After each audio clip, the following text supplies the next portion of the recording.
আওয়ামী লীগ নিষিদ্ধ হয়েছে আলহামদুলিল্লাহ। অনেকে কইতেছেন না এইটা নিষিদ্ধ না, এটাই আইনত নির্বাহী আদেশের নিষিদ্ধ। আইনিভাবে নিষিদ্ধ হবে যদি আমরা পর্যাপ্ত পরিমাণে প্রমাণ দাখিল করতে পারি আদালতে। তারপরে সারা দেশে এক নতুন মেরুকরণ হইতেছে আওয়ামী লীগের বিচার প্রশ্নে। এই মেরুকরণে বিএনপি ছাড়া ফ্যাসি বিরোধী সবাই রাস্তায় নামিছিল। এই ঐক্যটাই আগামীর বাংলাদেশ। এই ঐক্যের শুরু মার্চ ফর গাজা থেকে। বিএনপি এখানে ছিল কিন্তু না থাকার মতোই, শেষ মুহূর্তে এসে ট্রেনে ওঠার মতো আর কি, লাস্ট মোমেন্টে এসে একটা বক্তৃতা মেরে গেছে। এই আওয়ামী লীগ নিষিদ্ধের আন্দোলনে বিএনপি নাই, ছিল না। বিএনপি আমাদের সাবেকে বলতেছে আমরা আহ্বান জানাইছি, ওনারা আসেন নাই। ফেয়ার এনাফ, ওনারা ওনাদের রাজনীতি ঠিক করে নিছে, ওনাদের জন্য আওয়ামী লীগ নিষিদ্ধ কোনো জরুরি বিষয় না। কিন্তু এইটাই হবে আগামীর বাংলাদেশের রাজনৈতিক ফ্রন্ট, যারা আওয়ামী লীগ নিষিদ্ধের প্রশ্নে মাঠে নামছে।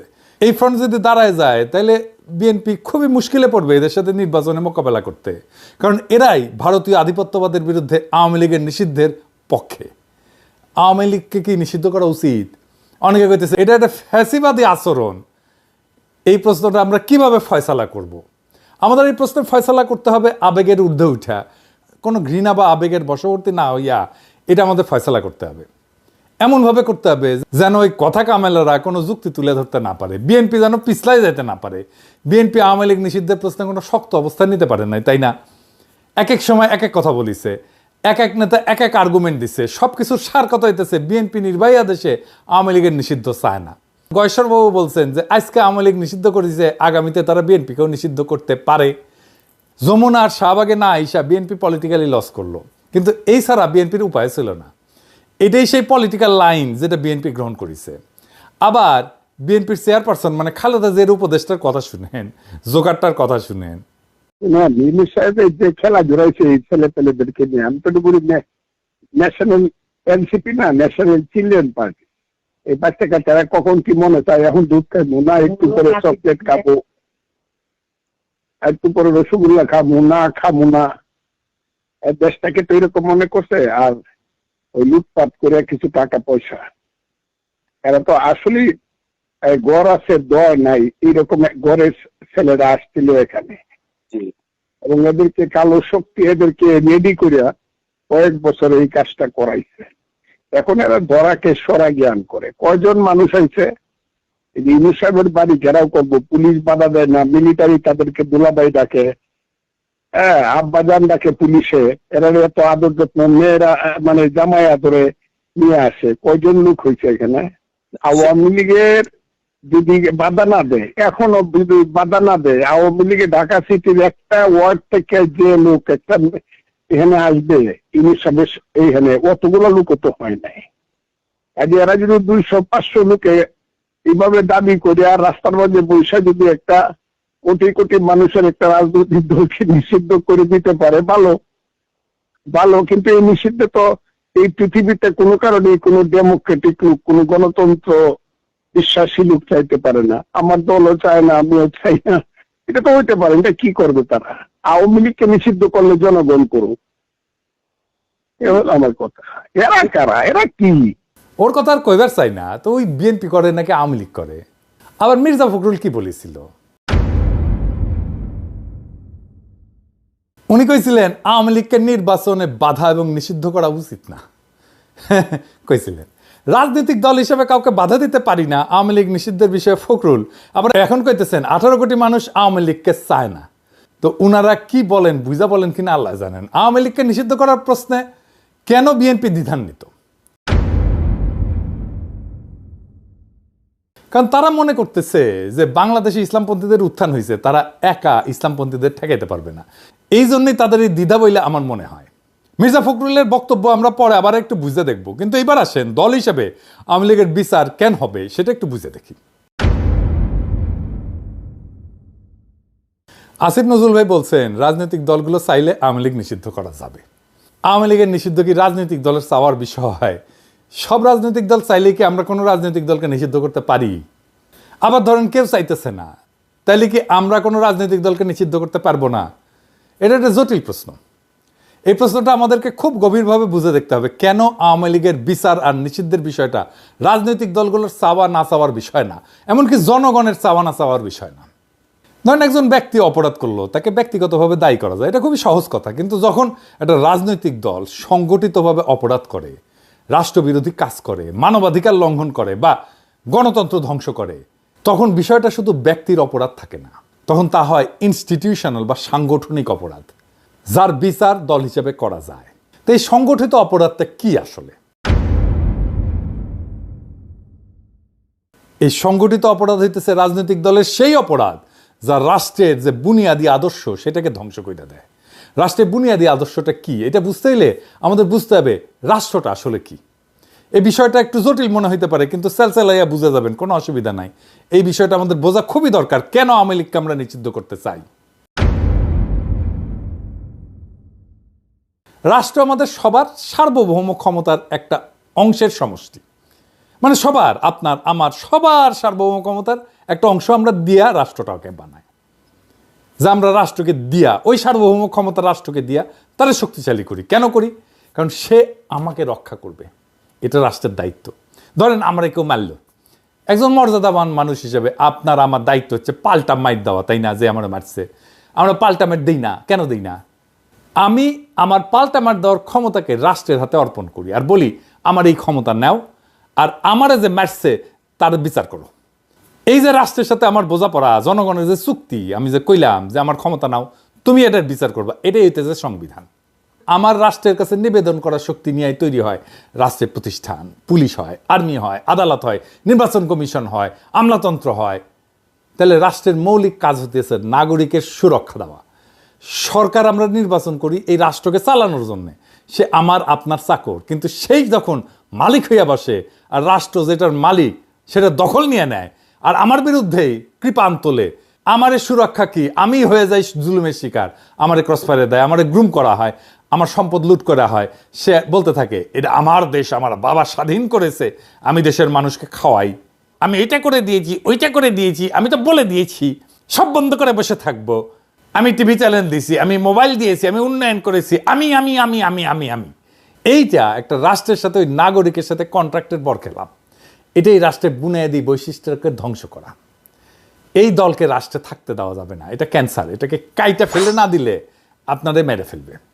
সব দল যদি চায়, সব মানুষ যদি চায় না এই দল থাকুক, তাও এটারে থাকতে দেওয়া যাবে না।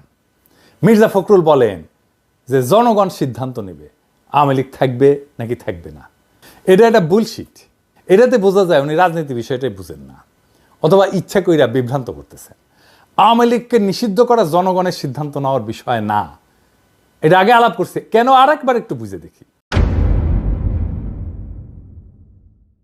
কোন দল তাদের আদর্শ বা রাজনীতি একটা গণতান্ত্রিক রাষ্ট্র সহ্য করতে পারবে কিনা, এই সিদ্ধান্তগুলো নির্ধারিত হয় মূলত আইনের শাখা বা জুরিসপ্রুডেন্স এবং রাজনৈতিক দর্শনের আলোকে।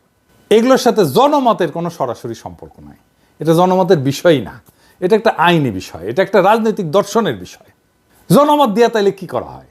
জনমত দিয়ে করা হয় রাষ্ট্র কেমন হবে, কি ধরনের ন্যায় বিচার ভিত্তিক কাঠামোর উপরে দাঁড়াবে, সেটাই জনমতের মূল ফয়সালা। এই জনমতের ভিত্তিতে রাষ্ট্রে যে একটা ইনসাফের কাঠামো গড়ে ওঠে, ইনস্টিটিউশন গড়ে ওঠে, আমরা যেটাকে ইনস্টিটিউশন বলি, সেইটাই আইন প্রয়োগের মাধ্যমে কার্যকর হয়। কখনো কখনো জনমত রাষ্ট্রীয় ফাউন্ডেশনের, এই বুনিয়াদী ফাউন্ডেশনের পরিপন্থী হতে পারে। সেই পরিস্থিতিতে জনমতে তোয়াক্কা করা যাবে না। রাষ্ট্রকে সিদ্ধান্ত নিতে হবে যে তার ন্যায় বিচারমূলক কাঠামো অনুযায়ী এইটা তার ফাউন্ডেশনের পরিপন্থী কিনা। যেমন ক্রসফায়ার, পুলিশ হেফাজতে নির্বাচন, গণধোলাই, এই সমস্ত অনেক দেশে জনপ্রিয় হতে পারে, পাবলিক পছন্দও করতে পারে, কিন্তু তার রাষ্ট্রের মৌলিক ন্যায় বিচার এবং ভাবনার পরিপন্থী। সুতরাং এইগুলা বিচার ব্যবস্থার দৃষ্টিতে খুন, টর্চার, অ্যাটেম্প টু মার্ডার, এইসব ফৌজদারি অপরাধ হিসাবে গণ্য হবে। এইখানে জনমতের দোহাই দিয়া অপরাধের অস্বীকারের কোনো সুযোগ নেই। এই একই যুক্তিতে কোনো রাজনৈতিক দলকে নিষিদ্ধ করা হবে কিনা সেটা নির্ধারিত হবে রাষ্ট্রের মৌলিক ন্যায় বিচার এবং রাজনৈতিক আদর্শের সাথে ওই দল সঙ্গতিপূর্ণ কিনা তার উপরে। জনমত বা অন্যান্য কোনো রাজনৈতিক দলগুলোর মতামত এখানে বিবেচ্য না। যদি আওয়ামী লীগ আদর্শিকভাবে ফ্যাসিস্ট হয় এবং সন্ত্রাসবাদ হয় তাদের রাজনৈতিক কৌশল, তাহলে বিএনপি বা অন্য দল তাদের টিকায় রাখার পক্ষে থাকলেও রাষ্ট্র তাদের নিষিদ্ধ করতে বাধ্য, কারণ এইটা রাষ্ট্রের ফাউন্ডেশনের বিরোধী, এটা রাষ্ট্রকেই ধ্বংস করে ফেলবে। আবার যদি আওয়ামী লীগ এইসব মানদণ্ডে না পড়ে, তাহলে বিএনপি, অন্য দল, জনগণ সবাই বিরোধিতা করলেও শুধু জনমতের ভিত্তিতে তাদের নিষিদ্ধ করা যাবে না। আওয়ামী লীগকে নিষিদ্ধ করাটা ফ্যাসিবাদ না, বরং ফ্যাসিবাদের দোহাই দিয়ে এই ইন্ডিয়ান মাফিয়া দুর্বৃত্তকে টিকায় রাখাটাই একটা ফাতরামি। এরকম ফাতরা বাংলাদেশে অনেক জন্ম নিয়েছে। কথা কামাল একটা সবচেয়ে বড় ফাতরা হয়েছে। ওরে রাজনীতি বুঝাই দিতে হবে। রাজনীতি কি?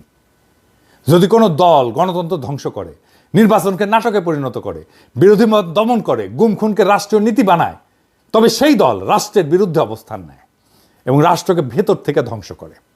এই ক্ষেত্রে রাষ্ট্রের দায়িত্ব হইতেছে সেই দলকে নিষিদ্ধ কইরা রাষ্ট্রের নীতির এবং গণতন্ত্রের শুদ্ধতা রক্ষা করা। আওয়ামী লীগকে বিচার করার প্রশ্ন উঠলে দেখতে হবে তার রাষ্ট্রীয় গুমের মূল সংগঠক কিনা, তারা নির্বাচন ব্যবস্থাকে ধ্বংস করে ক্ষমতায় ছিল কিনা, তারা প্রশাসন এবং বিচার বিভাগকে দলীয়করণ করেছিল কিনা, তারা রাষ্ট্রের জনগণের সম্পত্তি এটা লুট করছে কিনা, পাচার করছে কিনা, তারা কি গণতন্ত্রের মৌলিক কাঠামো ভেঙে দিছে। এই প্রশ্নগুলোর উত্তর যদি হয় ইতিবাচক, হ্যাঁ, তবে শুধু ব্যক্তি না বরং দল হিসেবে তাদের বিচার হওয়াটা ন্যায্য। রাষ্ট্রের একটা নৈতিক আত্মা থাকে। জন রলস বলছিলেন, a just society is one in which institutions are fair. একটা ন্যায্য সমাজ সেটাই যেখানে প্রতিষ্ঠানগুলো ন্যায্য। যদি কোনো দল রাষ্ট্রীয় প্রতিষ্ঠানকে অন্যায্যভাবে ব্যবহার করে তবে সেই দলের অস্তিত্বই রাষ্ট্রের ন্যায়বোধের পরিপন্থী। এই কারণে আওয়ামী লীগ একটা সংগঠিত অপরাধী শক্তিতে পরিণত হয়েছে, রাজনৈতিক দল এটার নাই।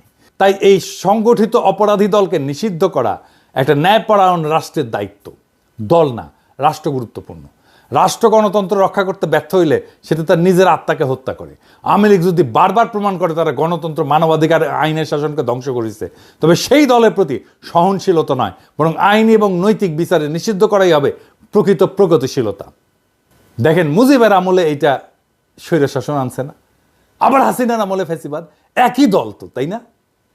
একই দল তো বাকশাল করছে, একই দল হাসিনা করছে, একই দল হাসিনা ফ্যাসিবাদ করছে। এইখানে শাহবাগ, যেহেতু শাহবাগে আন্দোলনটা হয়েছে একটা অংশ, প্রথমে শুরু হয়েছিল যমুনা, পরে তারপর ওখান থেকে শাহবাগে আসছে। এইখানে শাহবাগ নামটা বিএনপি নিয়ে আসছে 2013 সালে জামাত বিরোধী আন্দোলনের আইকন হিসাবে। যে আন্দোলন ফ্যাসিবাদ কায়েম করছিল, বিএনপি কইতেছে শাহবাগে সবাই গেছিল, ছাত্রদল যায় নাই। এটা 6 ফেব্রুয়ারির সংবাদ, মানে শাহবাগ শুরু হওয়ার পর দিন। আর 12 ফেব্রুয়ারিতে বিএনপি শাহবাগকে স্বাগত জানাইছে। হ্যাঁ, ওইটা আর কয় না।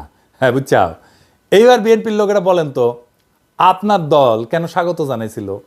বিএনপির অনেকে, আমিও সিপিবির কর্মী হিসেবে শাহবাগে গেছিলাম, আমি সাক্ষী, বিএনপির লোকেরা গেছিল। আমার দল শাহবাগ ত্যাগ না করলেও আমি দল ত্যাগ করে তওবা করেছি, ভুল স্বীকার করেছি ব্যক্তি হিসাবে। বিএনপির লোকেরা আমার শাহবাগের টাইমে স্ক্রিনশট আর আগের ভিডিও নিয়ে লাদায়, দেখায় আর কি, যে দেখো দেখো দেখো কি কইছিল কি কইছিল কি কইছিল। এই নিয়ে আলাপ করবো আজকে। কিন্তু আপনার দল বিএনপি যে শাহবাগের স্বাগত জানিয়েছিল তার জন্য তওবা করেছিলেন, করেন নাই। হ্যাঁ, বেশি ফাতরামো করেন না। হ্যাঁ, বেশি ফাতরামো করেন না, আপনারাই ধরা খাইবেন। শাহবাগ আওয়ামী নিষিদ্ধের আন্দোলনের জায়গা হইয়া তার ঐতিহাসিক পাপ মোচন করেছে। জার্মানিতে একটা জায়গা আছে, রেইনহার্ড হেডরিক প্লাৎস বলে, বার্লিনে। 1930-এর দশকে নাৎসিবাদীর জন্ম ওই জায়গাটায়। হিটলারের জার্মানির প্রতীক স্থান ছিল এটা। আর 60-70-এর দশকে এইখানেই ছাত্র জনতা নাৎসি অতীতের বিরুদ্ধে এবং সমাজতান্ত্রিক অধিকারের দাবিতে আন্দোলন করে। প্রথমটা ছিল ফ্যাসিবাদের প্রতিষ্ঠার পক্ষে, দ্বিতীয়টা ফ্যাসিবাদের বিচার এবং গণতন্ত্রের দাবির পক্ষে। চীনে দেখেন না, তিয়ানানমেন স্কোয়ার, এখানে কি হয়েছিল? 1949 সালে কমিউনিস্ট পার্টির বিজয় ঘোষণা করা হয়েছিল এবং গণচীনের প্রতিষ্ঠার আনুষ্ঠানিকতা এই স্কোয়ারে হয়েছিল। আবার 1889 সালে, তখন আমরা ছাত্র, কেবল ছাত্র জীবনের শেষ দিকে, সে একই স্কোয়ারে ছাত্র তরুণদের গণতন্ত্র এবং রাজনৈতিক সংস্কারের পক্ষে বিশাল বিক্ষোভ হয়েছিল। পরে সেনাবাহিনী গুলি কইরা সেটা দমন করে। প্রথমটা ছিল কমিউনিস্ট শাসনের প্রতিষ্ঠা, আর দ্বিতীয়টা ছিল কমিউনিস্ট শাসনের অবসানের আকাঙ্ক্ষার আন্দোলন। তো শাহবাগের টাইমে আমি একটা বক্তব্য দিয়েছিলাম, সেটা আরও অনেক দিয়েছিলাম, কিন্তু একটা বক্তব্যই ঘুরে ঘুরে বেড়ায়, আপনারা নিশ্চয়ই দেখেছেন। আগে বক্তব্যটা শোনেন, আমি নিজেই দেখাচ্ছি, শুনেন। একটা জিনিস বুঝতে হবে, Jamaat was not a mere collaborator. Jamaat was part of east Pakistan provincial government. তারা 4টা মন্ত্রী ছিল, commerce, revenue, industry and education. 4টা মন্ত্রী নিয়ে ইস্ট পাকিস্তান প্রভিন্সিয়াল গভর্নমেন্ট, যারা গণহত্যা চালিয়েছে, যারা সেই আর্মিকে, পাকিস্তান বর্বর আর্মিকে নেতৃত্ব দিয়েছে, সেই সরকারের পার্ট ছিল জামাত ইসলাম। সো সেই গণহত্যার, মুক্তিযুদ্ধের সময়ের গণহত্যার সমস্ত অপরাধের নৈতিক এবং বাহ্যিক ব্যবহারিক দায়িত্ব এই সংগঠনটাকে নিতেই হবে। দেখেন কয় ওরা, দেখে যা কি কইছিল কি কইছিল। আমি ওইটি যা বলেছিলাম তা এখনো ভ্যালিড, আমি এটার পক্ষে। আমি এই কথাটা জামাতকে এখনো বলি, কয়েকদিন আগেই বলেছি। জামাত আমার এলাই হইতে পারে, আমার মিত্র হইতে পারে, কিন্তু তার পলিটিক্যাল মিস্টেকের দায় তো আমি নিব না, কেউই নিবে না। হ্যাঁ, বন্ধু হিসেবে, রাজনৈতিক মিত্র হিসেবে পরামর্শ চাইলে আমি দিতেই পারি, বা পরামর্শ যাতে রাজনৈতিক ভুলকে ট্যাকেল করার জন্য কাজে লাগাইতে পারে, কিন্তু তার রাজনৈতিক দায় তার একান্তই তার, আমার না। আমার মিথ্যার রাজনৈতিক দায় আমি নেব না, কেউই নেবে না। জামাতও আমার মিস্টেকের দায় নেবে না। 1971-এ জামাতের দুইটা বড় ভুল ছিল। না, পাকিস্তানের অখণ্ডতা রক্ষা করতে চাওয়াটা কোনো অপরাধ না, ভুলও না, এটা একটা অনেস্ট পলিটিক্যাল পজিশন। সমস্যা হয়েছে 25শে মার্চ রাতে একটা গণহত্যা হয়েছিল, এটা জামাত নিজেও স্বীকার করে। কি জামাতের ভাইরা, আপনারা স্বীকার করেন না? একটা গণহত্যা একটা জাতির জীবনে খুবই গুরুত্বপূর্ণ ঘটনা। সেই প্রশ্নে আপনাকে ভিকটিমের পক্ষে দাঁড়াইতে হবে, জালামের বিরুদ্ধে দাঁড়াইতে হবে। জামাত ওই গণহত্যার বিরুদ্ধে কোনো রাজনৈতিক পজিশন নেয় নাই, কোনো বিবৃতিও দেয় নাই। তারপরে আবার কি করছেন, ওনারা মহাসামরা হয়ে সরকারে জয়েন দিলেন। হ্যাঁ, পূর্ব পাকিস্তানের সরকারে। ধরেন হাসিনা পড়লো না অগাস্টে, সে তার সরকারে আনু মোহাম্মদকে নিল, পরে জুনায়েদ সাকিকে নিল, সিপিবিকে নিল। তো এরা কি তাহলে সেই জুলাই আগস্টের গণহত্যার দায় নিয়ে ফেললো না? তার দায় তাদের কাঁধে চাপবে না? তো দুইটা মিস্টেক তো, জামাতের কাঁধেও একই দায় চাপছে গণহত্যার। তো জামাতকে এই প্রশ্নের ফয়সালা তো করতেই হবে, এটাকে ফয়সালাবিহীন রাখা যাবে না। আমি ওই সময় ওই বয়সে মিস্টেকটা খুবই সঠিকভাবে ধরতে পারিছিলাম। চালান এটা বরং বোঝাবে যে আমি কোনো পলিটিক্যাল মিস্টেক করি নাই। আওয়ামী লীগ নিষিদ্ধ হয়েছে, এটা কোনো প্রতিশোধ বা কোনো প্রতিহিংসার বহিঃপ্রকাশ না, এটা হইল রাষ্ট্রের আত্মরক্ষার একটা জরুরি পদক্ষেপ। এই সিদ্ধান্ত কেবল রাজনৈতিক না, এটা ন্যায় বিচারের প্রশ্ন, ইনসাফের প্রশ্ন। আজ বাংলাদেশের রাজপথে যারা আওয়ামী লীগের নিষিদ্ধের দাবি নিয়ে দাঁড়াইছিল, তারা কেবল একটা দলের বিরুদ্ধে না, তারা দাঁড়াইছে ফ্যাসিজম, দখলদারিত্ব, রাষ্ট্রীয় সন্ত্রাস, ভারতীয় আধিপত্য, ভোট চুরি, গণতন্ত্রহীনতার বিরুদ্ধে, মানবিক অধিকার ধ্বংসের বিরুদ্ধে। বিএনপি এই ইতিহাস ঘন মঞ্চে থাকতে পারল না, আফসোস। তাতে কিছু আসে যায় না, ইতিহাস অপেক্ষা করে না। যে ফ্রন্ট আজকে রাজপথে নামছে তারাই ভবিষ্যতের বাংলাদেশ রচনা করবে। এই লড়াই কোনো দলের পক্ষে বা বিপক্ষে না, এই লড়াই একটা নতুন রাষ্ট্রচিন্তার পক্ষে, যেখানে জনগণ হবে মালিক, রাষ্ট্র হবে তাদের রক্ষক, আর আইন হবে সকলের জন্য সমান। ফখরুল সাহেবরা যতই বলুক নিষিদ্ধ করা উচিত না, জনগণ আজ সিদ্ধান্ত নিয়ে ফেলছে, এই দল আর রাষ্ট্রে থাকতে পারবে না। কারণ এই দল জনগণের উপর চালাইছে যুদ্ধ। এই দল আদালত, প্রশাসন, নির্বাচন সবকিছু ধ্বংস করে নিজের জন্য একটা ব্যক্তি নির্ভর ফ্যাসিস্ট রাজত্ব কায়েম করছিল। এখন সময় আসছে জনগণের রাষ্ট্র পুনর্গঠনের। যারা আওয়ামী লীগের বিচার চায়, নিষিদ্ধ চায়, তারাই আজ বাংলাদেশের আসল গণতান্ত্রিক শক্তি। ইতিহাস একদিন বলবে এই নিষিদ্ধই ছিল গণতন্ত্র পুনরুদ্ধারের প্রথম পদক্ষেপ। আর এই যাত্রা যেটা শুরু হয়েছে সেটা কোনো একক নেতার না, কোনো দলীয় কৌশলেরও না, এটা জনগণের বিপ্লব, এটা আত্মার দাগ। এই আওয়ামী লীগের নিষিদ্ধ করে আমাদের যে যাত্রা, সেটা ইতিহাসের শুরু, শেষ না। আমরা এটা শেষ পর্যন্ত নিয়ে যাব, জনগণের বিপ্লবকে চূড়ান্ত লক্ষ্যে পৌঁছে দেব ইনশাল্লাহ। ইনকিলাব জিন্দাবাদ।